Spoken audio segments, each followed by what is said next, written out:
Hi friends, welcome to our channel. என்னது பேர்ட்ஸ்லாம் குளிக்குமா? இப்போ அதுக்கான வீடியோ தாங்க இது. வாங்க வீடியோக்குள்ளே போகலாம்.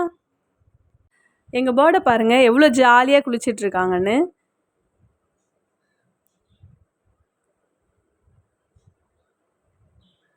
வெயில் ஓவராக இருக்கும் போது போயிட்டு குளிக்கும். பேர்ட் குளிச்சு முடிச்சதுக்கப்புறம் அந்த தண்ணி வந்து ரொம்ப அழுக்காக இருக்கும், அதை ரிமூவ் பண்ணிடணும்.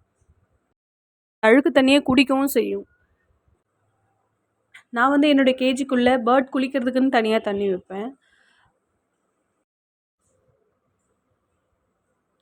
அதே மாதிரி குடிக்கிறதுக்கும் தனியாக வந்து தண்ணி வச்சுருவேன். எவ்வளோ அழகாக அவங்களே வந்து குளிக்கிறாங்க பாருங்கள். இந்த வீடியோ உங்களுக்கு பிடிச்சிருந்தா லைக் பண்ணுங்கள், ஷேர் பண்ணுங்கள், கமெண்ட் பண்ணுங்கன்னு மறக்காமல் சப்ஸ்கிரைப் பண்ணுங்கள். தேங்க்யூ ஃபார் வாட்சிங்.